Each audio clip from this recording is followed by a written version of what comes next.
I used to believe that a professional sounding home recording wasn't possible, in a practical sense. But seriously, I'd scroll through these pictures of these incredible spaces packed with gear and just assume I needed thousands of dollars in gear and an acoustically treated room just to get started. The dream at times felt expensive and frankly a little intimidating. Every article I read pushed more gear, everything seemed pricey, and costs kept climbing until the whole idea of having a legit studio felt impossible. My little spare room with its problems seemed destined for mediocrity. But today, you can get pro-level results without going broke. And the biggest improvements don't come from the expensive microphone, but a few clever workarounds. And in this video, I'm going to share the 4 crazy tricks I've used over the years to build my home recording labs on a shoestring budget. So let's go.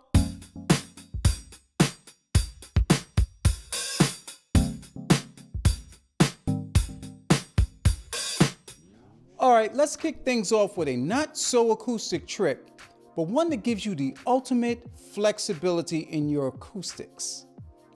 Now, we all know that Pro Audio runs on balanced XLR cables. They're designed to be reliable and to reject noise, and they are also expensive. A single good quality 25-foot cable costs a grip, unless you're making them yourselves. And if you want to isolate a drum kit in another room, you need an audio snake, which can cost hundreds of dollars. So here's the hack. Use standard Cat5e or Cat6 Ethernet cable.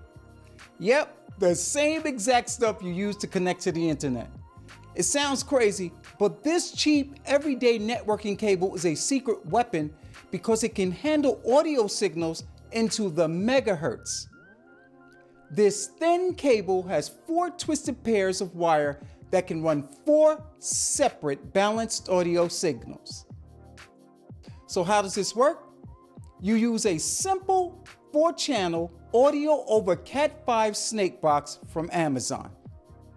These boxes distribute your analog XLR signal over an RJ45 Ethernet jack.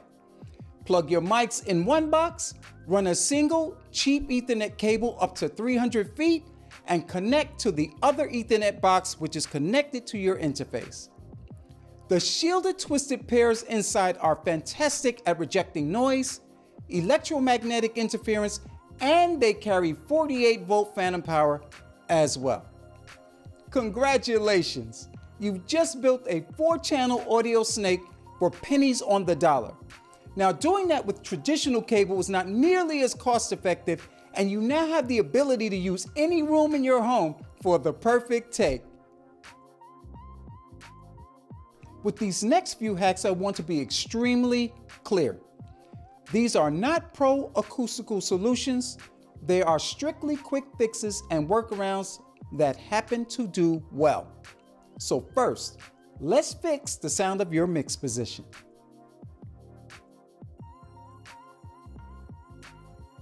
Reflected sound is the #1 killer of a coherent mix experience. The common advice is to glue gray foam panels all over your walls.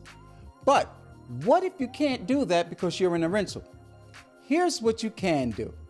Shape 3 boom mic stands into a T and take inexpensive moving blankets, fold and drape these across the mic stand approximately at shoulder level. Place both stands left and right of your mix position. Now keep in mind, high frequencies are what's considered ray and not wave. Positioning these blankets will reduce the reflected sound. This will give a bit more focus to what you're hearing out of your monitors. And that leads to overall better mixes. And here's to boot. A multi-pack of these moving blankets are extremely cheap at Home Depot. But wait, what about bass management? Well, I've got you covered. Now here's a caveat. This next trick works best in deeper rooms and yields good results for those who monitor at medium levels. Now, bass frequencies are not quick, bouncy, and reflective like mid and high frequencies. They are what's considered wave. They are long and require distance to travel. To manage that bass, you need mass. So as a quick fix, you can use 2 stacked wardrobe boxes from Home Depot, opened at the front and stuffed with dense items. Floating each stack at least 6 inches from the rear wall helps with management, and here's why. Like I said, bass waves are very long, requiring mass, gaps, and depth to be controlled effectively. All of the absorbed energy turns into heat, which lowers the amplitude of the wave. Now, with our makeshift bass traps, some of that energy is going to get through, but the 6-inch gap from the wall allows the reflected yet lower amplitude wave to be reabsorbed on the way back, minimizing boominess and null points. But please remember this, you are simply taming your space to make it workable. These are cost-effective, quick fixes that work in a pinch. And if you want more pro result, there is plenty of information on building professional bass traps from people like Dennis Foley, and I'll link to that in the description below. If you're finding these tips helpful, do me a favor, please like and hit that subscribe button. I've got a lot more content just like this coming your way. This is for those with high ambition and no budget. And believe you me, I have been there. We'll be using what we already own, and this isn't a perfect fix, but it's an amazing first step that'll cut down room reverb substantially. The enemy of good audio is hard, flat surfaces. Look around your room. Bare walls, windows, a hardwood floor, ping, ping, and ping. Your desire is to cover them with those fancy panels, but remember, you're in a rental and your landlord says, you better not. So this is what we're gonna do. We're gonna first grab some thick blankets or comforters. Then we're gonna go to Home Depot and purchase 1/2-inch PVC piping, and out of that, we're gonna construct a portable recording booth. We're gonna simply make a box out of the PVC and drape the comforters across it. And for a few dollars more, you can add acoustic blankets and have a dedicated solution for all occasions. All of this is less than $100. Congratulations, you have just improved the quality of your recordings. So there you have it, 4 crazy tricks that cost next to nothing, but will have a massive impact on the quality of your home recordings. We've run audio over cheap internet cable. We've built a pro-level vocal booth and treated a room using household items. We've upped our audio game monumentally.